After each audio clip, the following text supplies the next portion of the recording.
This course was a gentle introduction to JavaScript and covers the basic essentials, but JavaScript has many more features. Let's summarize the key points from this course and look at next steps on your continued learning journey.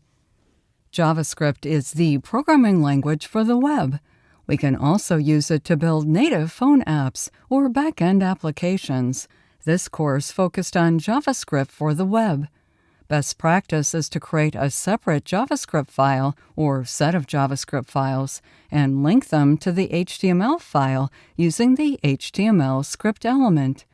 I recommend using the developer.mozilla.org website for the most complete and up-to-date JavaScript information.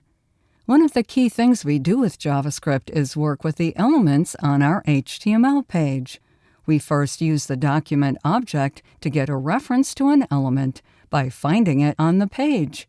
We can find an element by its ID attribute, find a collection of elements by their class attribute, or find the first element that matches a CSS selector. Once we have a reference to an element, we can read or get the element's content or value, and we can modify or set its content or value. Use text content for the text between the opening and closing element tags, such as the text of a button. Use inner HTML for the HTML content of an element, including any child element tags. Use value for the element's value, such as the user's entry in an input element. If we want our page to do something when an action occurs, we need to listen for events, such as the user's click of a button, and react by running our JavaScript code. To listen for an event, we set up an event handler. An event handler is a function that defines the steps we want to run when the event occurs. We reference the element we found and call its addEventListener method. We pass in the type of event in quotes, such as click or load, and we pass in the event handler as an arrow function or as the name of a function with no function parentheses. When the event occurs on the element, the event handler function is run. We can also use JavaScript to set element styles, changing colors, moving an element, or hiding and showing an element, for example. To set an element style, we reference the element we found, access the style, and set the style property. Note that the style property names used by JavaScript don't always match the CSS style property names. As you continue on the path toward becoming a web developer, keep in mind that JavaScript developers with front-end web skills are currently high in demand. If you want to focus on the programming side of web development, dive deeper into more of JavaScript's features. And most importantly, don't be afraid to fail. Don't think you are the only one that has gotten stuck on a problem. Every problem or error you face provides a new learning opportunity, and you'll experience that pure joy and satisfaction when you overcome that problem and see your code working.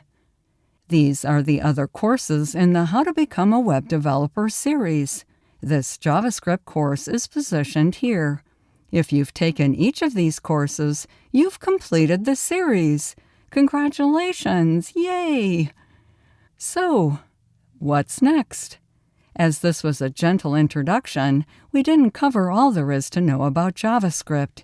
You can expand on what you've learned here, digging deeper into what JavaScript can do. Here are some additional JavaScript topics to study next. Control flow, including other types of loops and statement blocks. Working with strings, combining, splitting, comparing, searching, sorting, and so on. Working with arrays and objects. The Fetch API is important for retrieving data from a back-end server. Handling errors, including validating user entry or dealing with problems accessing data from the back-end server.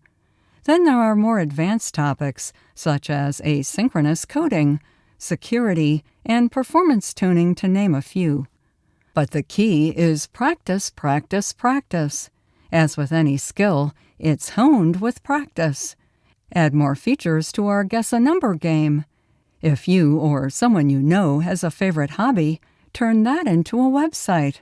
Build a site to track your friends' collectibles or your softball league. That not only provides great practice, it gives you more to add to your portfolio on GitHub. Thank you for joining me, and all the best as you continue your learning journey.